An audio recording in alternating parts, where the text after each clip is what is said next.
gaano kalaki ang tulong na kayong dalawa, you have so many shared interests. You sing, you dance, you act, you love to laugh together. Anong advantage nun? Siguro kasi, Tito Boy, dahil nakatulong Dahil na hiningal talaga. ako. Okay.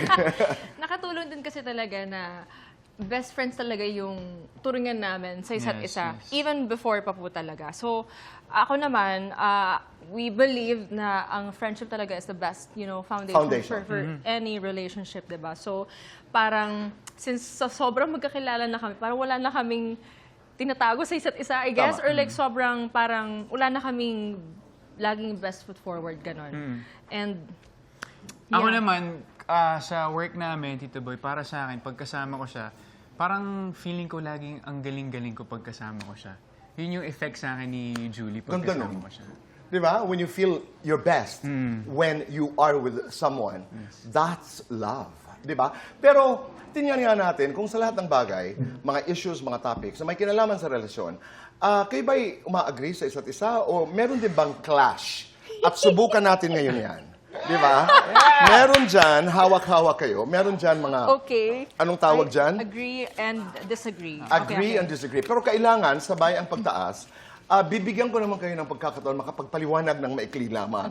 Di ba? Kailangan ng upo mo, River, para hindi magkakitaan. Hindi. Paano ba? Tama ba ang aking blocking? Oo. Back to back. Ganyan. Oo. And then bibilang ako, ayan. That's it.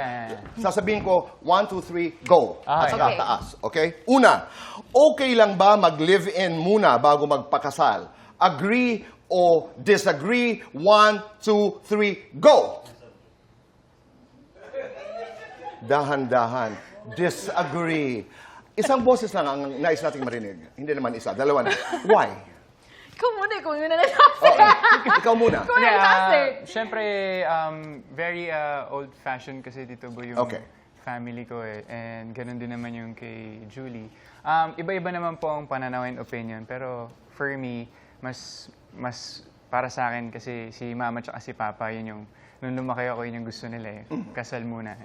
Julie, ikaw. I guess, katulad nga din po ng sinabi ni Ray, iba-iba kasi po talaga tayo. And parehas kasi kami ni Ray na very old-fashioned yung ano namin, yung families namin. So parang, ano muna, kasal.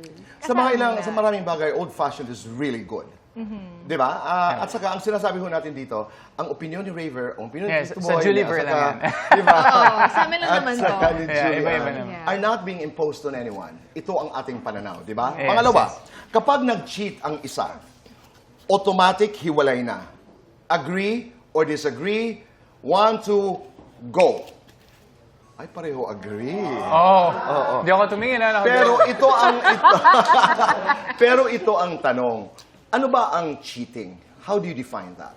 Halimbawa, para to be more specific, ang text flirting ba is cheating?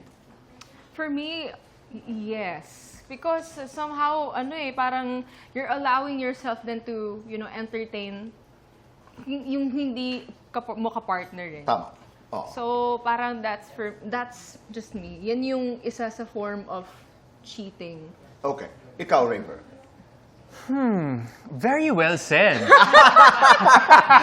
Akala ko I ba? agree. Akala ko ba naman? Ganun tayo, agree tayo lagi sa mahal natin. Alright. Tama naman. Ako I agree. Okay, number 3. Hatian ng gastos. Dapat 50-50 ang lalaki at babae. Agree or disagree? Your answers, go. Depende. Okay, paliwanag natin. Agree si Julie, ang paliwanag ay? Actually, parang nasa gitna din eh. Depende po talaga sa situation. Siguro sa mga unang beses, like, if you're Dapat. dating, parang siguro kasi dahil accustomed ang mga lalaki na sila yung una laging, like, they pay for everything, or, kunwari, magde-date kayo, siya yung magbabayad, ganyan. Pero siguro pagka dumating yung panahon, like, eventually kasi, parang nagiging siya eh, like, hindi, sige, okay lang, hati tayo. Okay. Depende na siguro sa... And that's the reason why you disagree and agree at the same time. Yes, Tito Boy. And pagka... Siyempre, automatic din na pagka lalaki ka and nagsisimula dating kayo, mas okay din na pakita mo na, like, meron kang pang dinner nyo. Ganun. Dinner date. Okay, I respect that. Yeah, yeah. Oo. Okay. Dapat may access ang mag-partner sa phones ng isa't isa. Agree or disagree? Go! Okay, maganda ito. Oo, disagree si Raver. Bakit? Disagree ka? Okay. Oo. Yeah, kasi sa akin, para sa akin, Tito Boy, well, bukod sa privacy naman, and for me, malaking bagay kasi yung trust eh. And kung pinagkakatiwalaan ko naman yung isang tao, hindi ko naman na Gusto ko kailangan. namang sabihin, ayoko kayong mag-away pagkatapos nito. Sana po, Tito Boy. Hindi, alalayan lang natin. Julie, bakit agree and disagree ka? I disagree, Tito Boy, na dapat may access, or dapat may May access sa isa't isa. Oo, sa phones.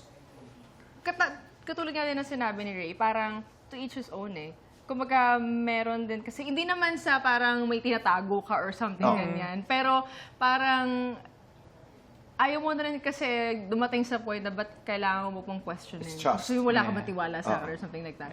Pero, Agree ka dahil? I agree kasi, paano kung may emergency, di ba? Oo, Emergency. tama nga Yeah. naman, Raver. Ayun, yun lang Totoo naman sa naman, akin. like, Oh. alam din naman ni Julie yung password ko, so Oo, alam ako ko rin din. yun sa Ako kanya. din naman. Alam mo, umagree ka na lang. Yes! Okay. I love you so much. Next, ang pagtatago ng sikreto ay isang uri ng pagsisinungaling. Agree or disagree? Go! Ang hirap naman ang tanong. Oo, talaga? Bakit mahirap? Agree and disagree at the same time.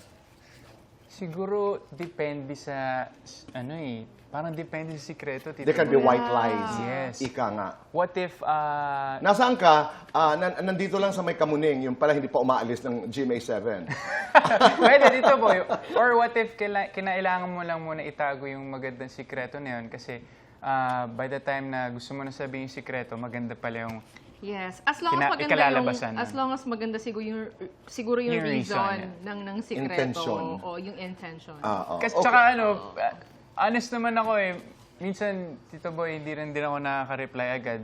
Alam naman ni Julie. Aha. Kasi, alam mo yun, mahilig talaga ako mag online games eh. Oo na, video alam games ko eh. na yan. So, minsan yun yung mga white lie ko na... sorry, Alam ko na. alam mo yun, yung parang... Hindi, Tito Boy, parang ganun din naman din ako. Kasi minsan din, hindi ako nakaka-reply din sa kanya. Like, ibig sabihin, may ginagawa lang ako, like, like, workout, or susulat ng kanta, or nasa ano. Okay. Diba? So, ganun lang yun. Hindi naman sa basta as long as maganda yung intention. Oo. Wala- Huli na lang. Pero invento ko na ito. ah, Agree or disagree? Magpapakasal na kami in 2027. pressure, ha? Mahaba kasi yung question, pinaikli ko na lang. Wala. Ano? Agree.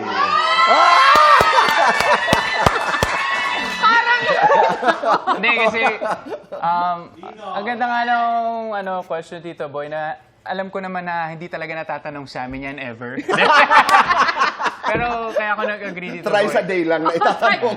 Kaya ako nag-agree dito, Boy, kasi hindi ko alam yung timeline, pero alam ko naman na si Julie na yung mapapangasawa. Tama naman. Oo, at yun naman ay katuwaan lamang. Wala yun dun sa mga tanong.